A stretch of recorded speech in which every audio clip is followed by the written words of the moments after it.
Доброго дня, шановні колеги. Розпочинаємо чергове засідання нашого наукового семінару НДІ астрономії Харківського національного університету імені Каразіна. Сьогодні в нас дуже цікава доповідь із запрошеним доповідачем з німецького космічного центру Берліну. І хочу подякувати Олексію Андрійовичу Голубову за власне організацію цього виступу і запрошення доповідача. Анно, будь ласка, вам слово. Добрий день. По-перше, я буду доповідати англійською, бо я можу про роботу тільки англійською. Не проблема. Ніякою іншою не піде. Та про запитання. Мені краще, якщо запитання будуть зразу, тобто але я не знаю, як це. Чи можна мені буде бачити це, чи як? Ну, ми зазвичай в кінці все ж таки запитання робимо. Можливо, по ходу будуть писати у чат, якщо так зручніше буде, а потім ми. Добре. Якщо я побачу, то я буду відповідати по ходу. Угу. Якщо ні, В кінці. будемо в кінці. Добре. Ну, може, Ані буде зручніше, якщо Іван Григорович буде переривати і ставити запитання в зручні моменти, коли вони надходять. Ну, можна і так. Можна і так. Окей. Let's do it. So, welcome everyone.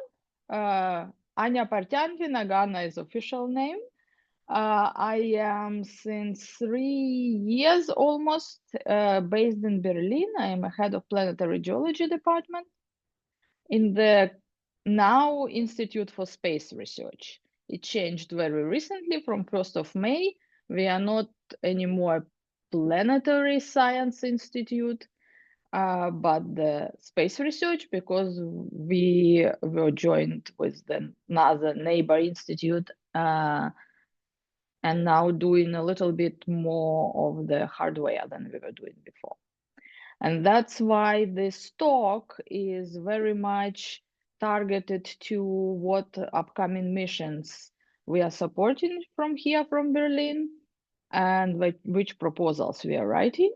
So I think it would be useful for those of you who want to have an outlook into the future, let's say 10, 20 years of planetary exploration from, well, our side, ESA side, with NASA participation, of course, as well. So I will be talking about specifically about jets across the solar system. And I will start with, if that works. And I will start first, of course, with definition. What do we call jets and plumes? In general, they are turbulent shear flows. They are driven by momentum and by buoyancy. And specifically, we can define very generally jet as a rapid stream of liquid or gas that is forced out of narrow opening. And it can be forced into the atmosphere, it can be forced into space. So it leaves the parent body through the small opening and expands into the other media. And you can see here is the simulation from the hydrodynamics simulation of jets, one liquid entering into the other. Plume in hydrodynamics is a vertical body of one liquid that rises through the other. It's a very special definition, and unfortunately, that's not what we are used to in planetary science.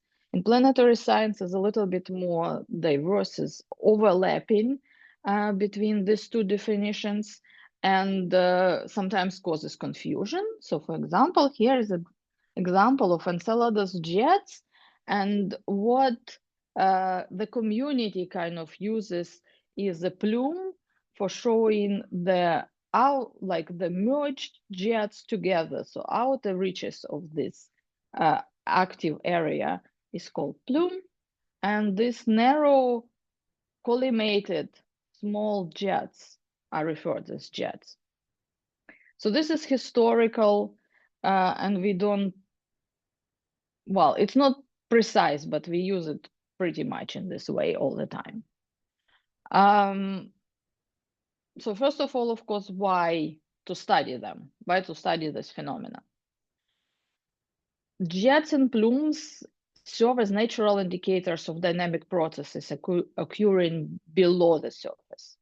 So basically what I'm saying is that they bring material out from somewhere inside the body, which otherwise we would never have access to, or never maybe is a big word, but it's very hard to get access to the internal structure of the planetary bodies. Studying them, of course, provides us clues to subsurface activity, like if there are volatiles present, if there are internal heat sources present in the body. Jets also, of course, modify the surface. They contribute to erosion, they deposit material on top of the surface, they potentially chemically alter the surface. That's why also the dynamics of plumes and jets are also very interesting for surface studies. That's why my department, planetary geology department, is specifically interested in studying these jets. And the third thing is that material that these jets transport might actually include biosignatures. So that's a big part of our current goals in planetary science. The big goals of planetary science is to study life, to find life outside of the Earth. And these jets might be something that is most easy to access again and easiest to study for habitability research for life beyond Earth. We, of course, need to first define, so have a look at our solar system and see where at all we have, or we observed already, jets and plumes. And it's not a small selection. Usually, if I give this talk to the students, I ask them what do they think, but this is a little bit less interactive, so I would not do that. And I'm showing you here directly all the places where we know jets and plumes exist. So first of all, we cannot forget about our home planet. Earth has jets, and it's a little bit hidden here, but here is the Old Faithful, the biggest geyser in the US, in Yellowstone National Park, and things like that spotted all around Earth, usually in geothermal areas where the magma comes close to the surface of Earth to be able to warm up the conduits with water underneath. Then there is Mars, there is Io, there is Europa with a kind of a question mark still, because we are not 100% sure that the observations that were done by Hubble are showing us exactly jets and plumes.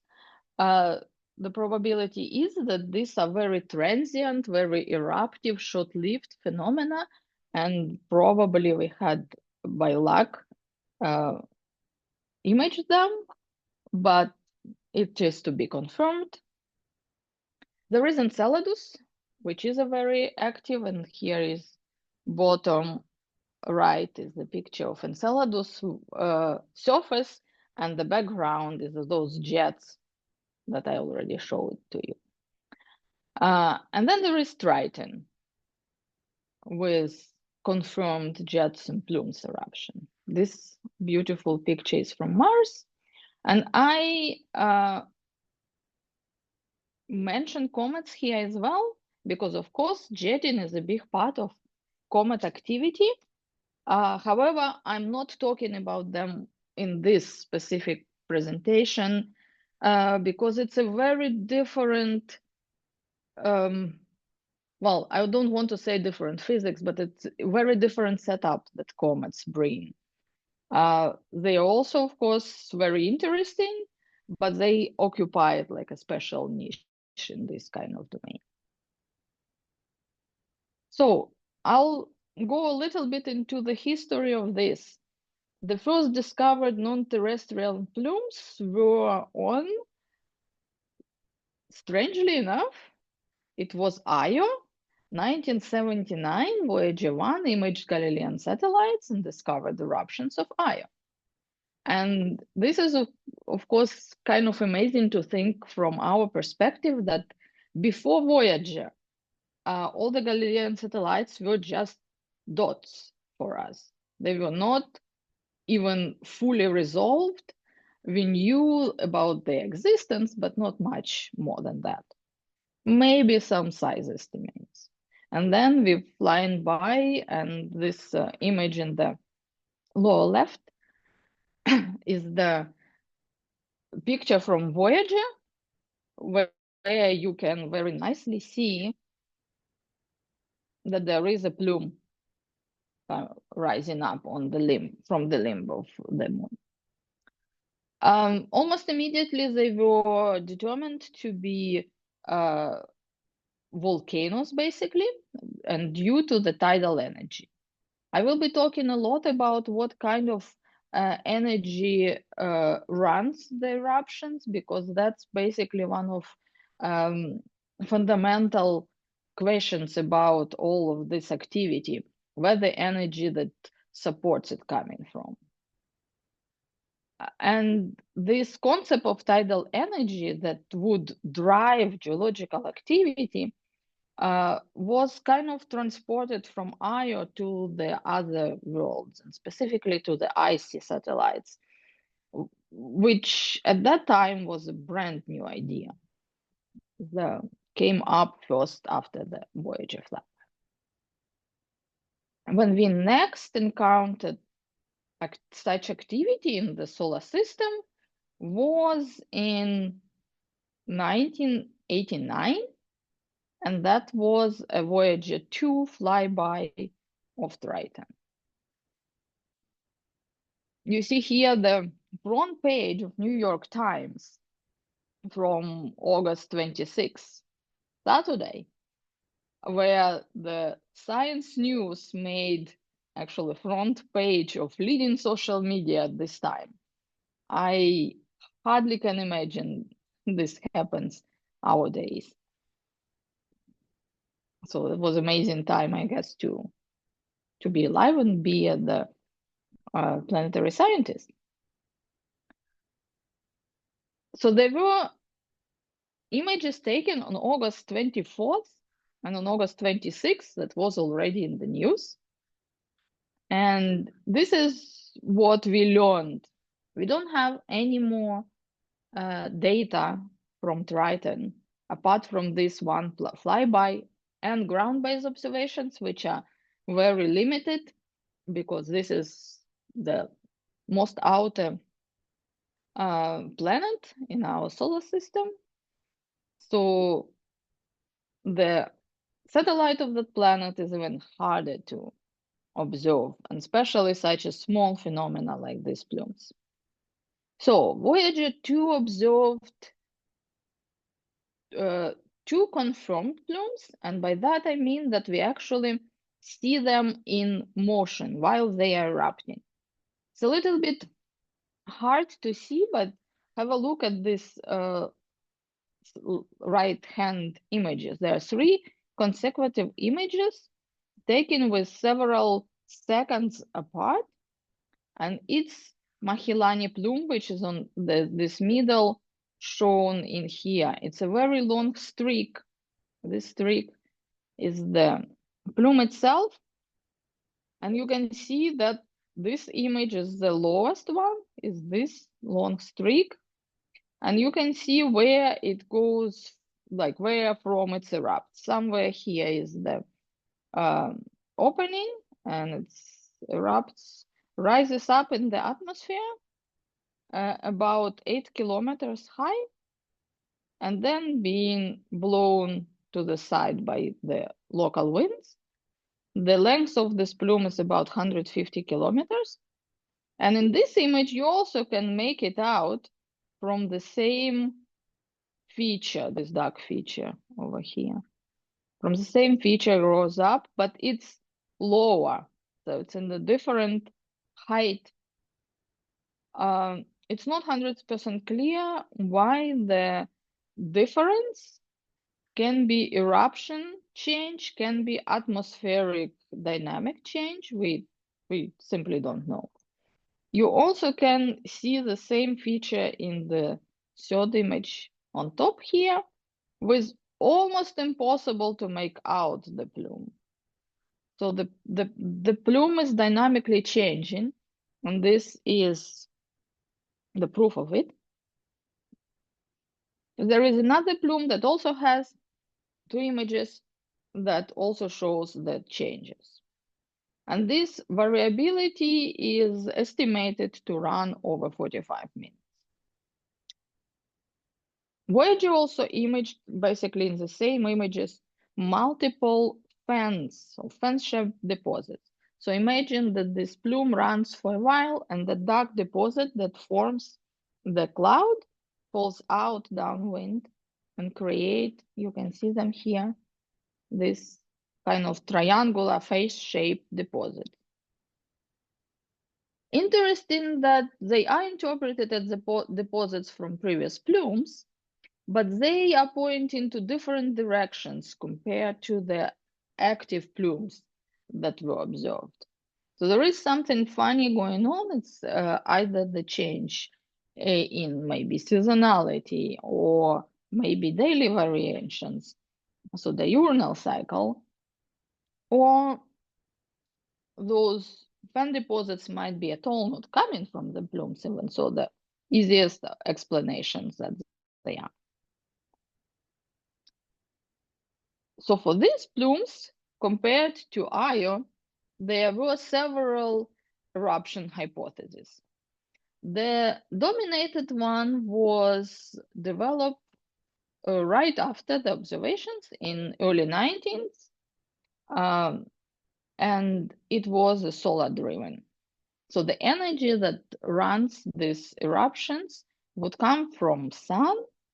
It would kind of penetrate through some thickness of the top deposits. By the way, the surface of Triton is nitrogen covered, so it's nitrogen ice, and get to probably some kind of layer of dark substrate.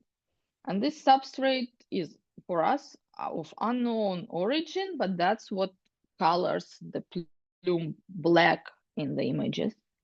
So it's a really dark substrate that would absorb a lot of sunlight and create by that solid state greenhouse effect, which means that inside the ice you get pockets or layers of sublimation, turning nitrogen ice most probably to the gas, so the transition from solid to gaseous state. And that creates a strong pressure, which would erupt through any opening and bring out that material. Later on, there were competing hypotheses, specifically cryovolcanic. And this one is kind of more natural for us to assume currently, because we know several of these cryovolcanic cases. Also, like we know about Enceladus, but at that time it was not known. That's why it was not the kind of first thought that came to scientists' mind. Cryovolcanic is usually run by the internal heat. Internal heat most often comes from flexion of the shell due to tides. So if one has any liquid pocket or maybe global under ice liquid sea, then the sea might become warm enough to create cryovolcanic eruptions through that shell. Again, it doesn't have to be the continuous big ocean. It can be just a pocket of molten ice if the heat deposition is kind of localized, which is an option as well. And then there is a third volatile ice sheet basal heat model, which basically about the bigger you can see that the deposits that's imaged here or pictured here is much thicker than what we have here. So the top deposit should be big enough, heavy enough to create some kind of basal melting, similar to the melting at the basis of glaciers that we observe on Earth in Arctica and Antarctica mostly, but also in the mountain glaciers, where the weight of the ice itself creates the melting on its bottom. So that molten nitrogen, together with some of the internal heat, it still requires some of the internal heat by the estimations of the model, would be able to run these eruptions. So it's kind of three different settings, very different settings, which have very different consequences. Where exactly the material that is in the plume coming from is very different. It's either small layer somewhere within the ice shell. It might be a pocket of warm water. It might be a global ocean. It might be something even very involved, like on the glacier pockets. This, of course, has then influence of what we would expect to find in those plumes. And that's why we would like to know which one of the three it is in reality. Excuse me, I didn't speak for a long time. It seems my throat is a little bit complaining.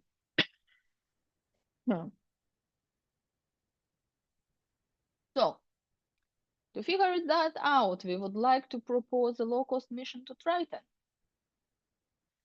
This couple of slides that follow is one that I made for the presentation about proposals for mid-class missions that ESA is currently running.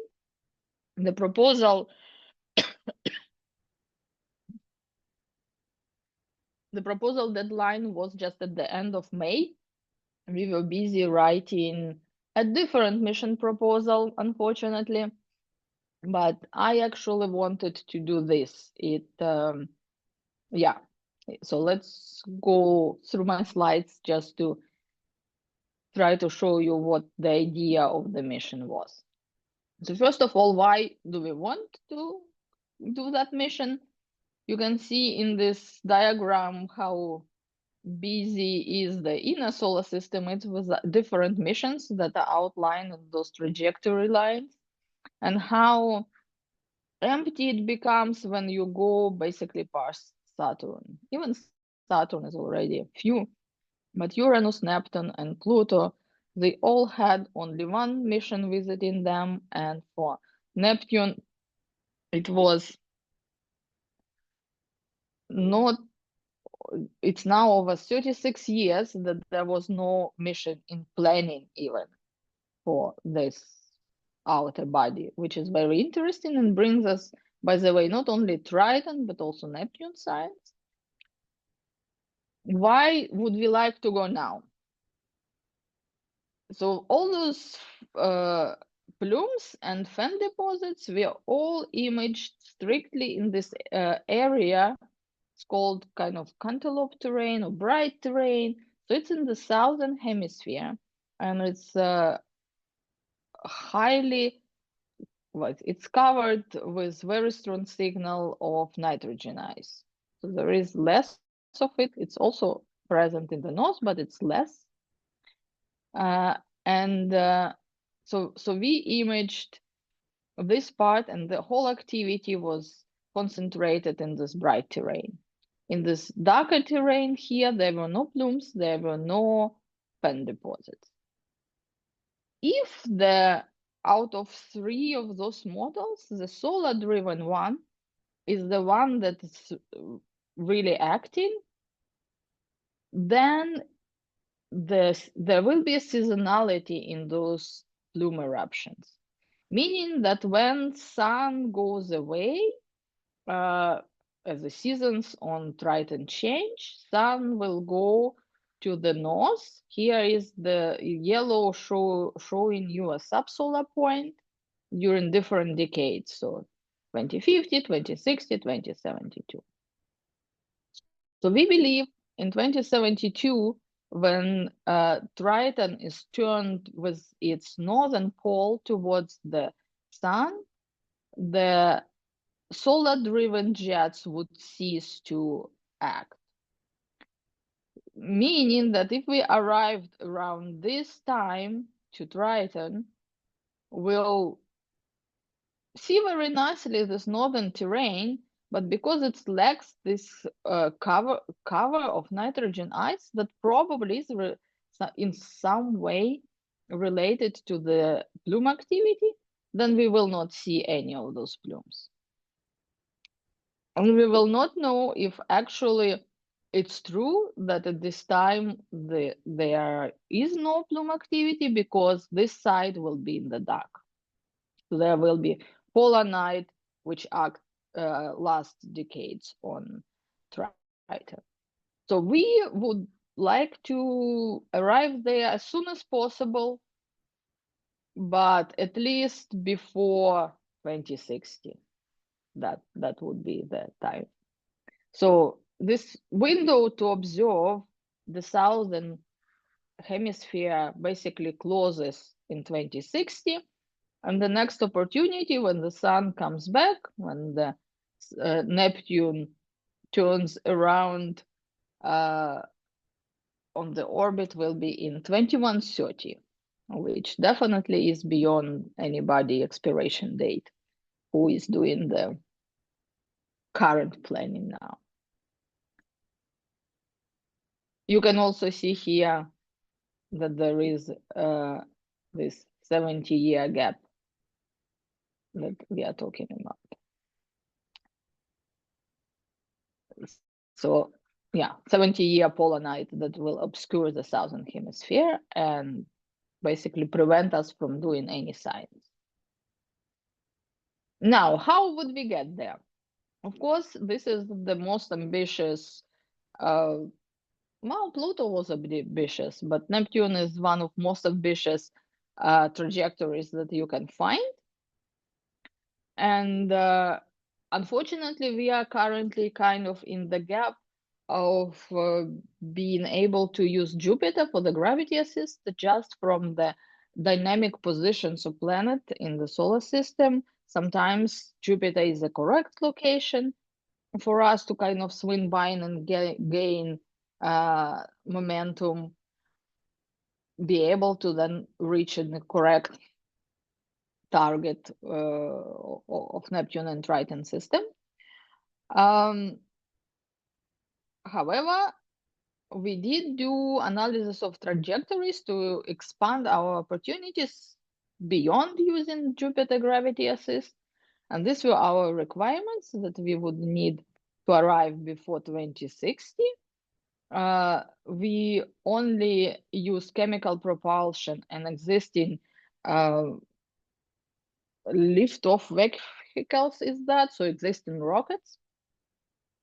And we still want dry mass target of about 1.5 tons, so that's the whole spacecraft weight. We do need backups with the same design or similar design for the trajectory, so it cannot be just one opportunity. It needs to have backup for delays, for unpredicted things. And we would really like that the time of flight would be less than 18 years. So, and we did find one trajectory, and this means a number of flybys. So it's Earth, Venus, Venus, Venus, Earth, and Neptune. And we found this area from 38 from 2038 to 2032. There is Jupiter gravity assist windows, and before that, in 34 and 36, there is some trajectories that even don't require gravity assist. As you can see, the time of flights is all quite acceptable, and the arrival days are also quite all right. Yeah, the rest is not very important for us now. What's important then, from 34 to 42, we actually have several opportunities to deliver that spacecraft to the outer solar system. Also, what is important to know here, that building a spacecraft is not a fast feat. So actually 34 is kind of out of reach for us already. We are talking now about building hardware for missions that would launch starting early 40s. So these three, 40, 41, and 42, would be more realistic launch windows for us. And to kind of a little bit finish it off, I must say that this is also very heavily based on the former proposal on the NASA side. It was called Triton mission, and it was successful in discovery program to go to the phase A, which means the study, the very detailed, specific study of the concept that was happened in 2020. In 2021, NASA unfortunately chose two Venus missions, Da Vinci and Veritas, from the same pool of missions. So there were 4, and the 2 Venus missions won, which, yeah, life. I also think that Venus is up to having new missions, so that's okay. But Triton was not selected, and that's a shame because we are missing the launch windows very soon. Yeah, that's a pep talk. So kind of a summary about Triton, that it would enable reaching multidisciplinary science with addition of Neptune system science, which I even didn't talk about because I'm not really a giant planet scientist. We don't necessarily require Jupiter gravity assist, and unfortunately the seasonal window is closing, and delaying Triton mission is significantly delaying Triton science. So what happened to our M8 is the abbreviation for medium class call number 8 proposal for ESA, is that it was discouraged because it was heavily dependent on NASA for providing RTGs that the specifically the heaters that we needed for the system, and the energy provider that is plutonium based, and ESA doesn't have them, and our mission would require not 1 but 2 of them to be able to support all the critical science instruments that we were planning for. And that's also meant that NASA would need to provide a launcher because ESA doesn't launch RTGs from French Guiana. So unfortunately, we are not getting this mission in the current call. I personally am not given up. So next call, I probably, with a different situation globally, with different funding for NASA, that probably would be a better bid. Otherwise, we are facing a 70 years missed opportunity to study Triton. I will pause here if there are some questions, because I will go to the next body in the next slide.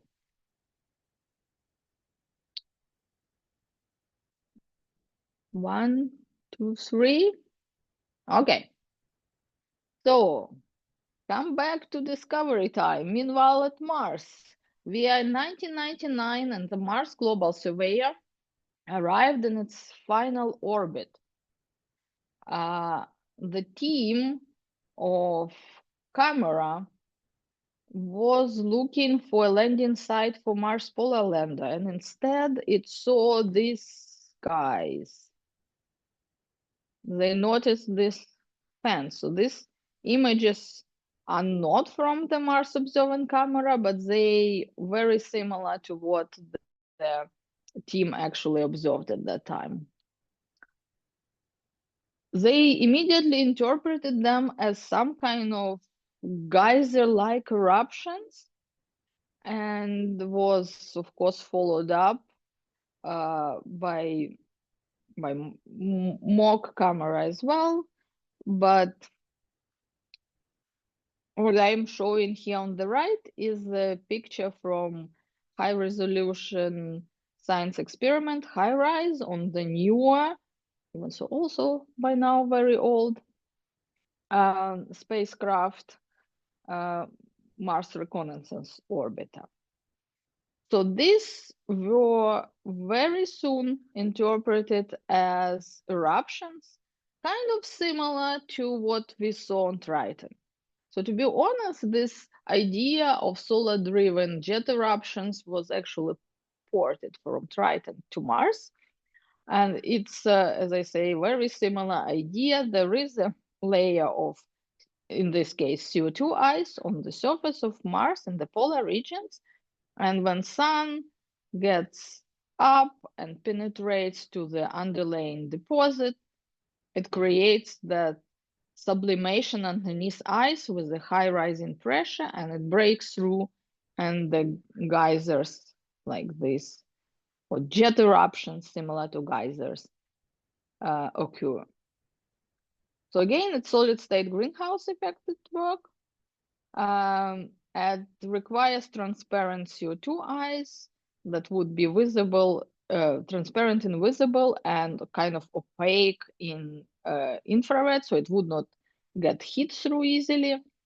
It also needs erodible substrate to actually color those eruptions. If the CO2 gas would erupt on its own without material, without regolith, without dust, we would not even see them.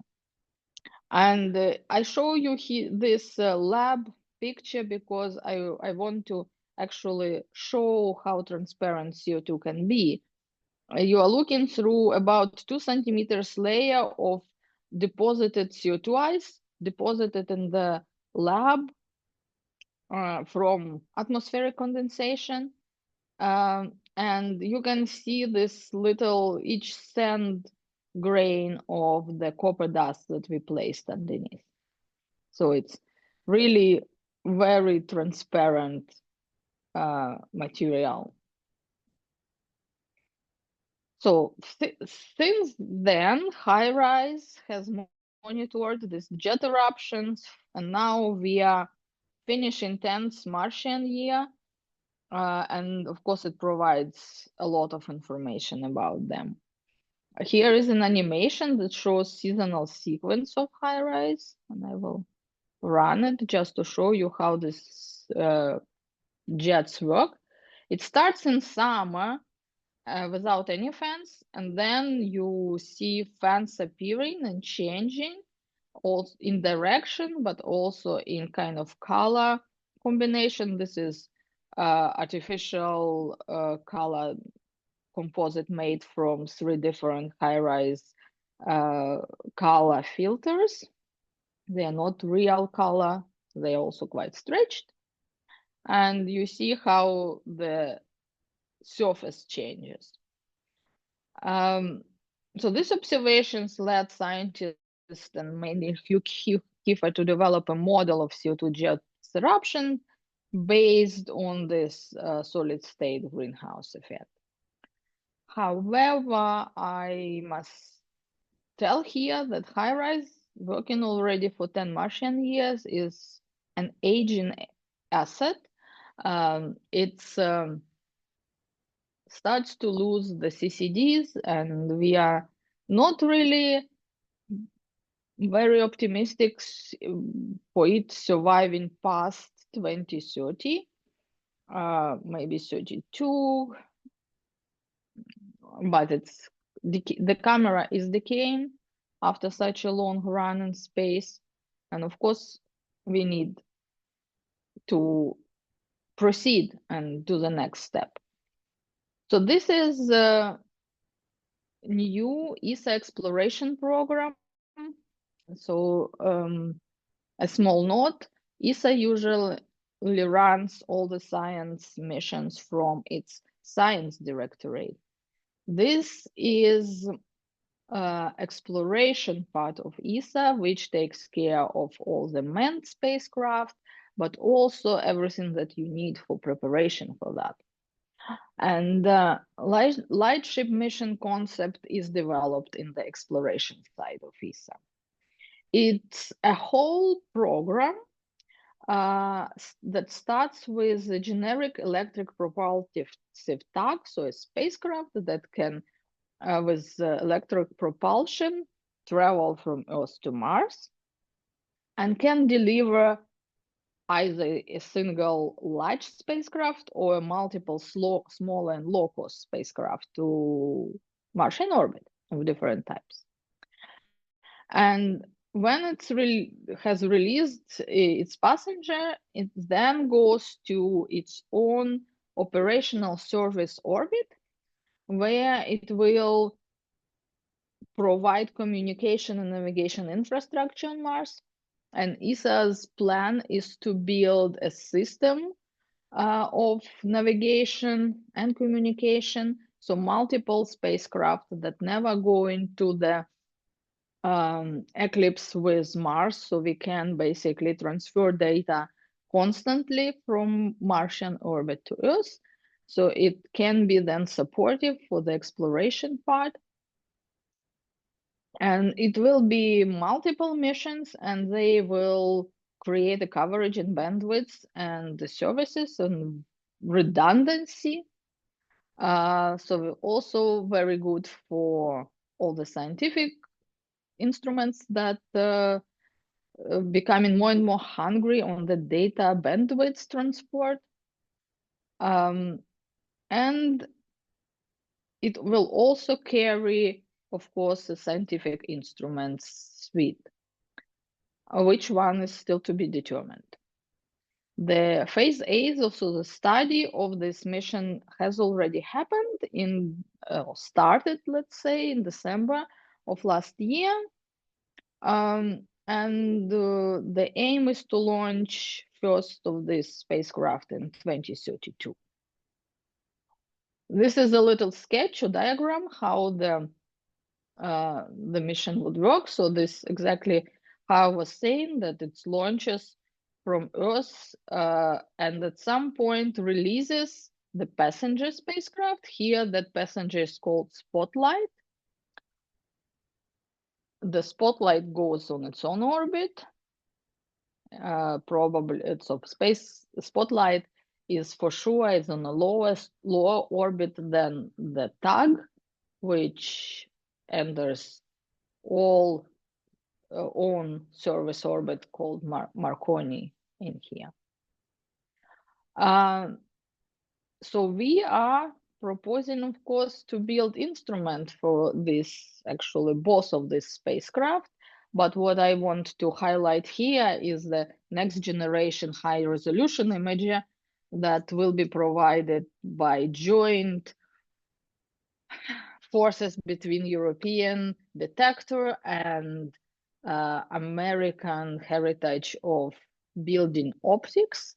So the telescope from HiRISE will be utilized, and the new and much better detectors from Europe.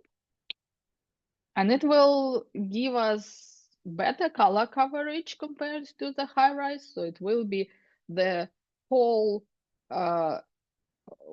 well, it will be CMOS, not CCD anymore, but the whole width of the detector instead of how HiRISE is doing it currently, only the central part.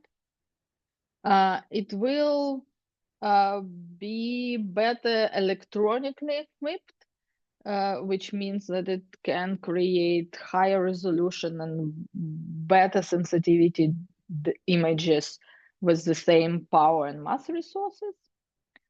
It will be stabilized, temperature stabilize the detector, which extends the lifetime of it.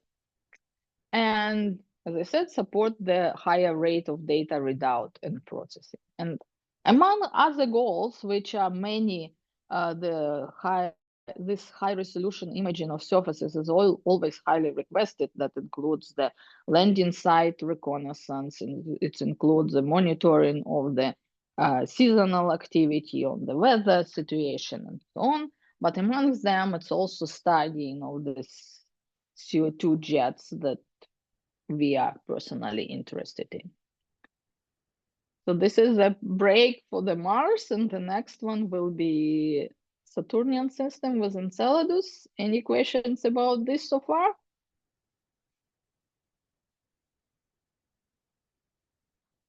Okay. Then I'm going on. So next, plumes that were discovered, and that was the most recent and maybe the most exciting discovery, is Enceladus plume.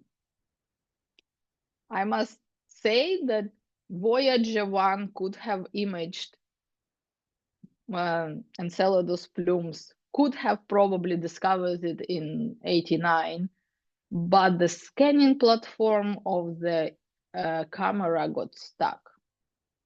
So they didn't turn towards Enceladus to image it. And that's how from '89 to 2005, we missed that Enceladus actually was active. So Enceladus is right around here. This is Saturn. This is main rings. Of course, there is all the outer rings as well. And Enceladus is just around here. It takes 33 hours to orbit Saturn, and in a 2-to-1 resonance with Dione over here. And that creates a lot of tidal flexion and internal heat for this body. Here is some of the main characteristics of Enceladus. What should I talk about? The surface of Enceladus is extremely geologically young. There are smooth plains over most of its surface. Only the northern hemisphere is a little bit more beaten up and more cratered. It's a only third solar system body which external heat can be measured remotely. The other two are Earth and Io, the very active volcanic moon Io. And in 2005, Cassini has discovered that it has jets. So July 2005, Cassini magnetometer detected a perturbation in Saturn magnetic ring field, which was very unexpected. They didn't know where this signal is coming from. So you need some kind of mass to perturb the magnetic field, to bend it.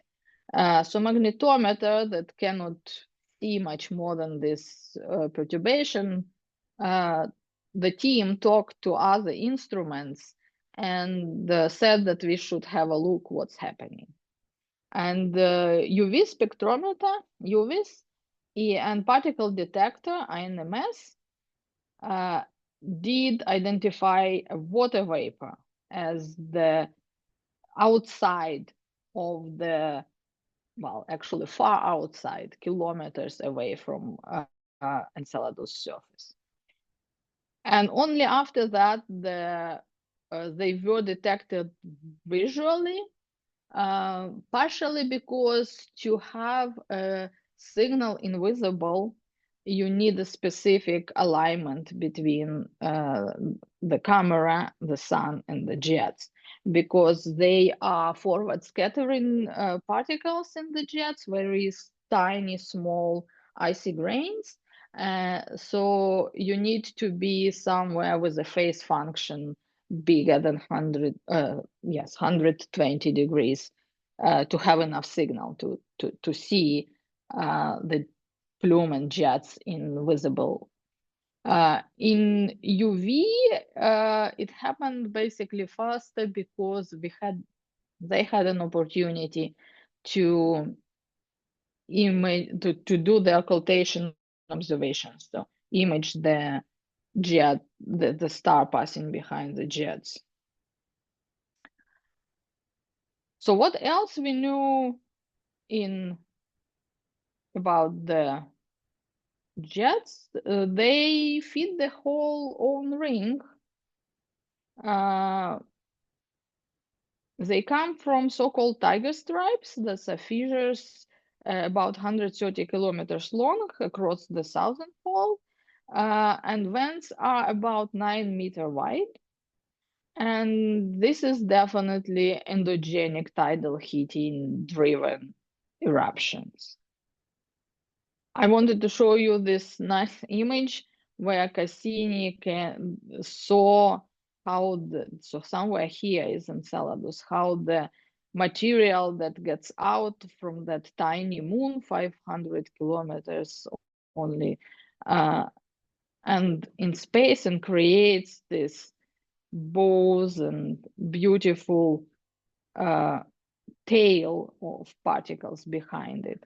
These are the simulations that we run, and also, by the way, quite amazingly fitting simulations of the jet eruption into space. We know that there are individual jets that kind of merge into the plume at distance. That's what I was talking about when I talked about the definition. And here is a tiger stripe picture. So this claw marks that looks like somebody scratched the southern pole are called tiger stripes. And they even have this feature of being a little bit bluer than the other surface because there is a fresh deposits of the icy particles that come from the jets. The velocity at which the particles erupt that can be measured, well, from dynamical point of view, even from the images, you can measure basically how high you can detect the particles that can calculate it backwards into the velocity. Something that what I was doing is to model these jets, and I believe I already had given a talk about the modeling of the jet eruptions at this seminar, some similar, but if not, I could do that too if somebody is interested. But basically, we know that the speed is so high; it's actually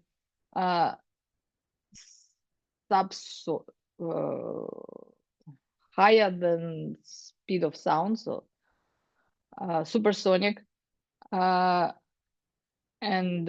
that means that it's not just sublimation from the surface. So it's really coming from this conduit with narrow exit, which probably accelerates the particles and gas and icy particles up. We know that Enceladus has liquid ocean from from the measurements of how the shell reacts to the tidal stresses. That was done with ISS images.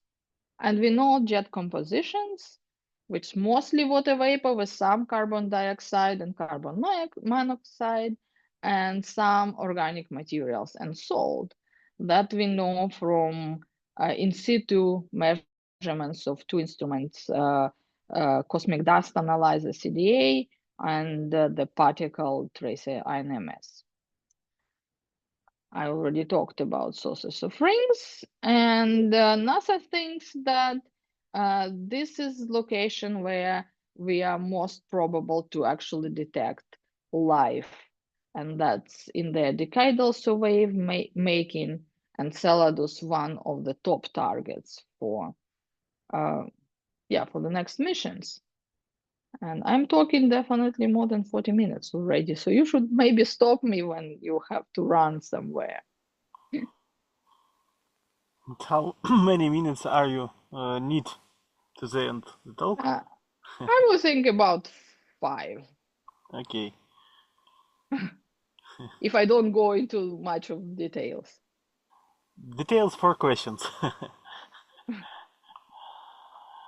Okay, well, I will maybe skip.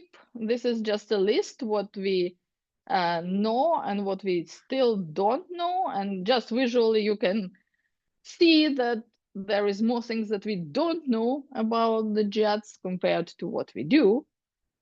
That's why comes the next slide. So this is about proposing a mission to New Frontiers call. So this is a NASA call, which runs periodically every 5 years is nominally, but it never happens really in the same cadence. They have a specifically outlined ocean worlds as a focus for the next New Frontiers.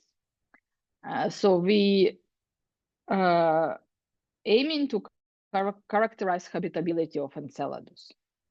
Basically, we want to know if that ocean provides enough support for life. So if there is enough heat, enough nutrients, enough energy to support life development. And we also want to search for biosignatures. And that's where the Nightingale mission comes in. It's run from GPL, it's led by GPL, and it's actually a radar-focused mission, specifically INSAR radar, that will measure the shell with such a precision that we can see how it flexes and bends.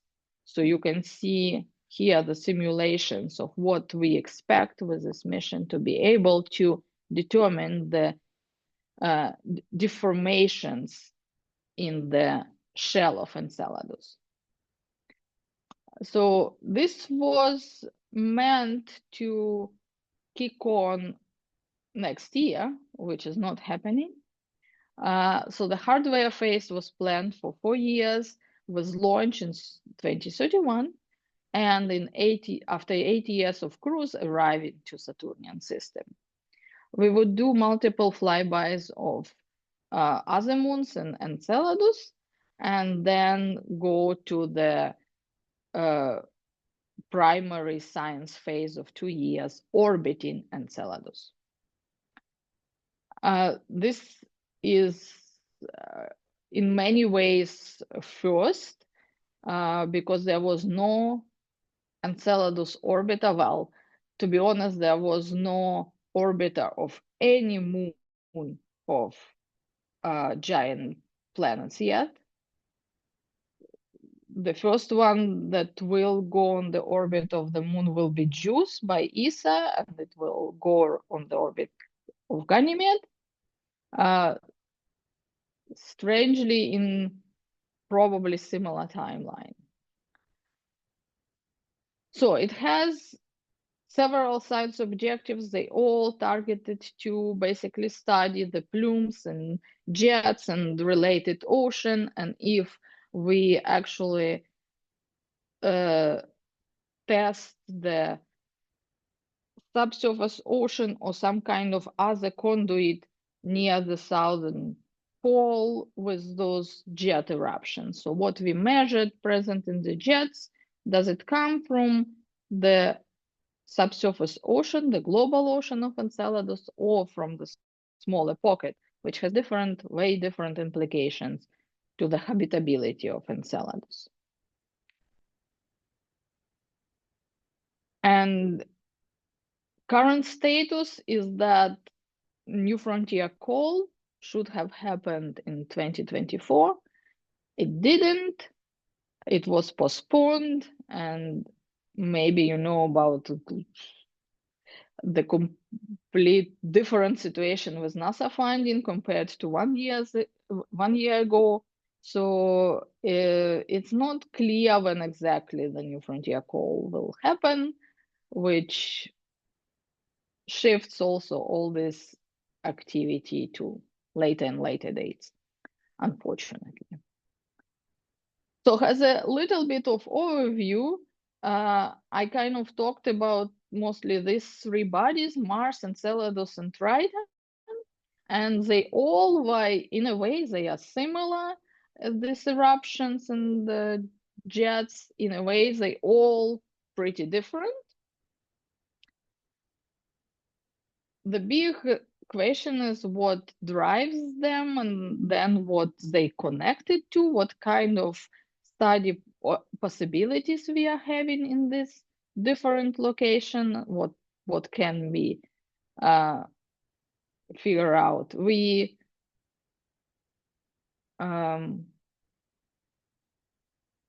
here I was focusing on that for Triton is still a big open question, which one of those three models is actually active, and that comparing between the three different worlds doesn't bring us much further. What we actually need is a targeted missions, and that's what we are actively working on.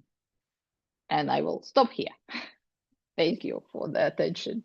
Okay, thank you very much for the talk. And now time for questions, please.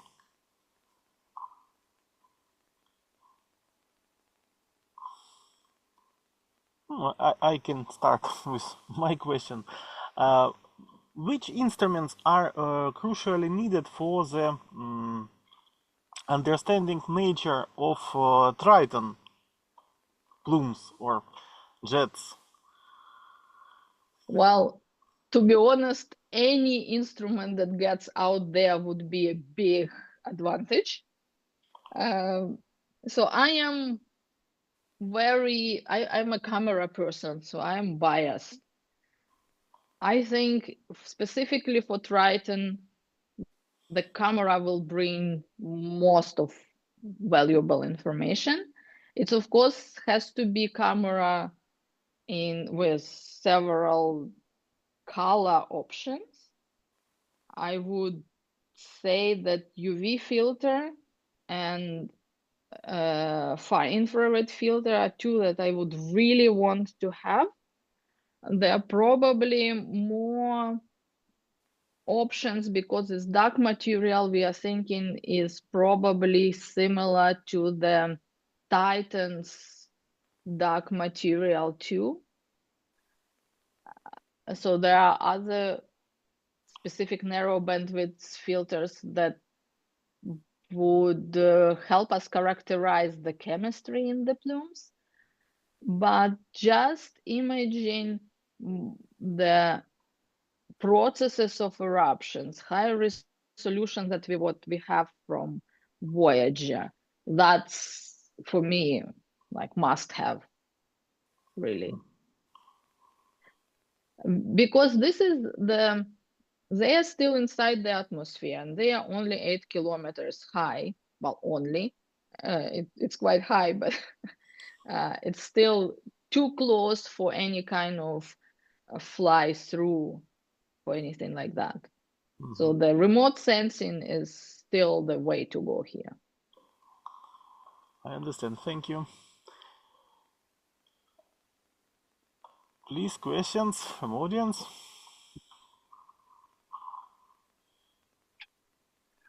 So what you guys think we should do first? Which one? Which mission? Yeah. Most interesting, of course, will be Triton, because very small amount of information we have now, much smaller than for other bodies. Exactly. I am so much with that. We might be able to propose it also for the next New Frontiers call in NASA side. The problem so far was that Triton was not in the selected targets for that call, but because the call is so much delayed, it can be that they would put it back in, if that at all happens, given the current administration attitude to NASA funding. Probably And this is maybe the part. possible combined mission, Neptune and Triton as targets, because Well, yes, we do. If we go to Triton, we of course do some Neptune science. That's not even a question. We do it. It's natural. The kind of technical part of proposing a mission to NASA is always that it should be specifically targeted to solve some scientific question. And you cannot dilute it much, let's say. You should be focused on what you aim to do to be successful in the selection. That's why we always a bit shied away from, we can do that, and that. We choose specific question, like this is habitability guided mission to observe the plumes and to specifically determine if like follow-up real habitability mission with a life detection suite would be required. So that's our thinking about how we most efficiently would get that mission approved. But yeah. Questions, please? Anya, do you please know if anything interesting is done now in theoretical modeling of these plumes, or is the situation such that we just don't have enough data and everything which could be done theoretically with the available data has already been done? So which one are you talking about of three? Triton?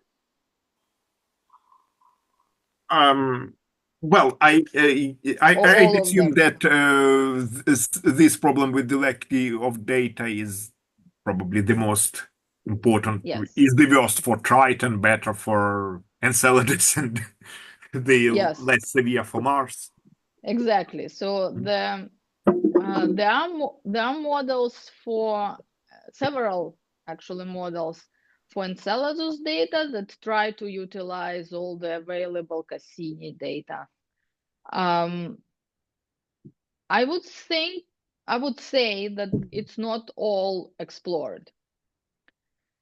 There is definitely ISS data that were never kind of assimilated into models because of this additional complexity of having basically two types of jets in one. So there is a water vapor jet that carries up the dusty component, which includes the icy dust as well. And they are getting decoupled in first couple of kilometers on top of the surface, which is very fast considering that the velocities are in 1.6 kilometers per second range. The particle that launches from the source, from the vent on Enceladus, goes through this 1 kilometer in less than a second. But that's where a lot of interactions between gas and dust happens. And that part is very badly known just from the theoretical considerations. So those models that merge these two jets are still to be done.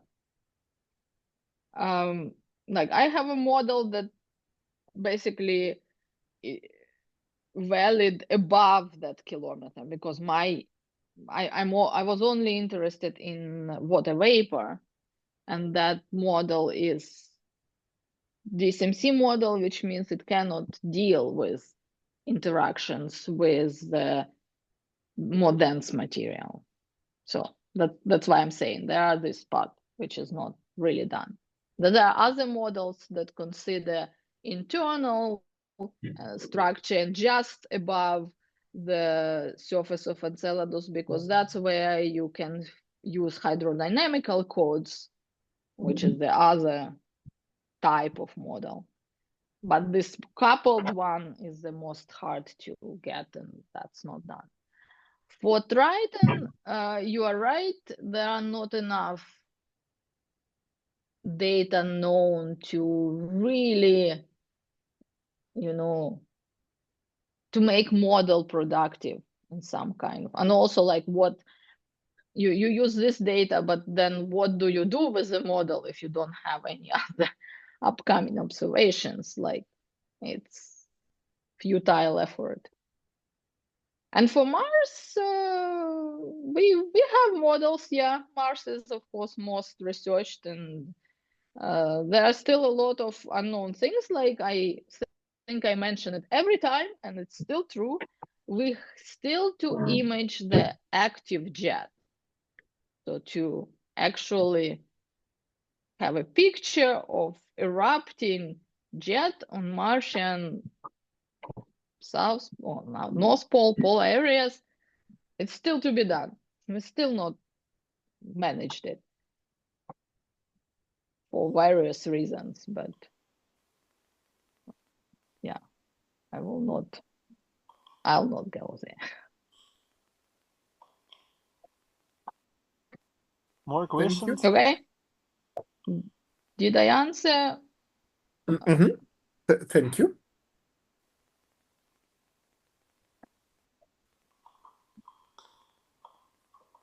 More questions, please?